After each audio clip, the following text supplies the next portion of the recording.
It is not all companies that clearly understand how to make the most of collaboration among the employees, especially when it comes to doing things like forming suitable employee groups in the right numbers for the sake of enough productivity.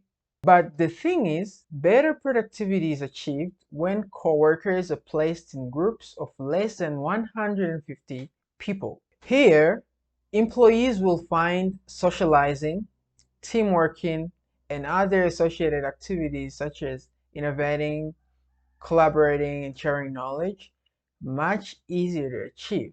And in this way, larger corporations gain benefit of smaller groups that are often closer, more energetic, entrepreneurial, supportive, and better.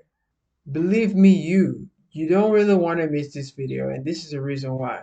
I'm going to be sharing 3 tips with you on how to effectively use the rule of 150 in your company to better your productivity easily.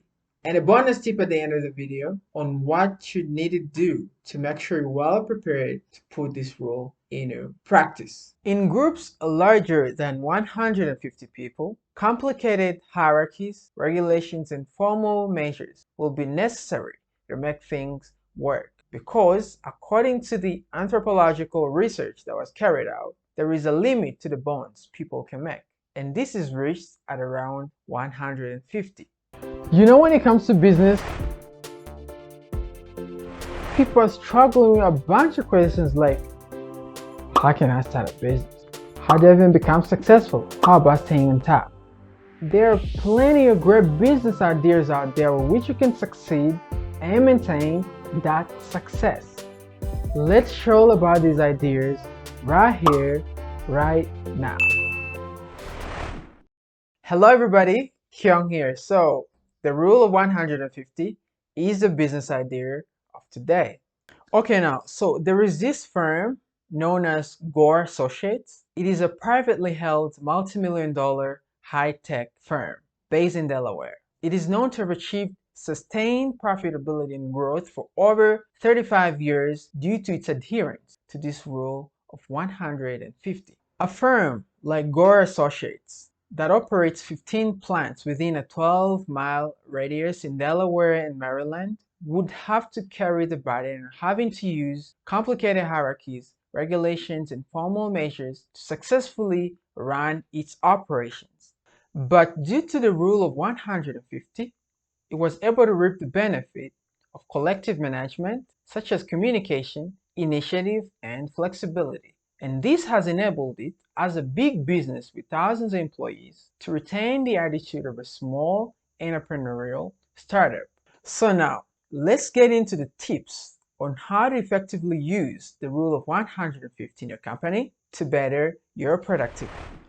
After dividing your workforce into groups or branches of under 150 people, do the following. Number 1. Institute a strong managerial system to oversee smaller branches and ensure they are coordinated and efficient. Number 2. Encourage a sense of community and teamwork within groups. The rule of 150 simply means that it will be possible for workers to form positive bonds with all their coworkers. Yes, it's possible, but extra measures should be taken to ensure that this actually happens. You don't just leave them like that.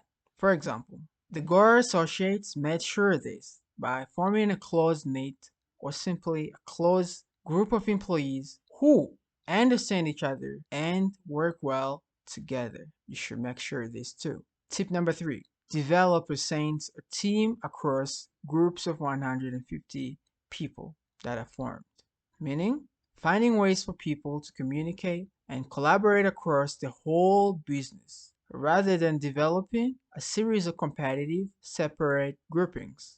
Otherwise, those groups will end up competing with each other, and this will destroy the business instead of helping it. So basically, the secret as to why the Gore Associates sustained profitability and growth for over 35 years with complicated hierarchies, regulations, and formal measures out of the equation was their use of the rule of 150 in this way. Number 1. Encouraging a sense of community and teamwork within groups for employees to understand each other and work well together. Number 2, developing a sense of team across groups of 150 for the whole business to be united rather than competing through the branches that it is made up with. Okay, now, the bonus tip I promised is none other than this. As the Gore Associates did, make sure to limit the size of each of your offices so it is below 150. In this case, you won't have to struggle rearranging the spaces to meet the desired sizes and the costs that will go with that. Okay, so this is all I had prepared concerning the rule of 150, gotten as well from the book 100 Great Business Ideas. Thank you so very much for your time and consideration. See you next time, and bye for now.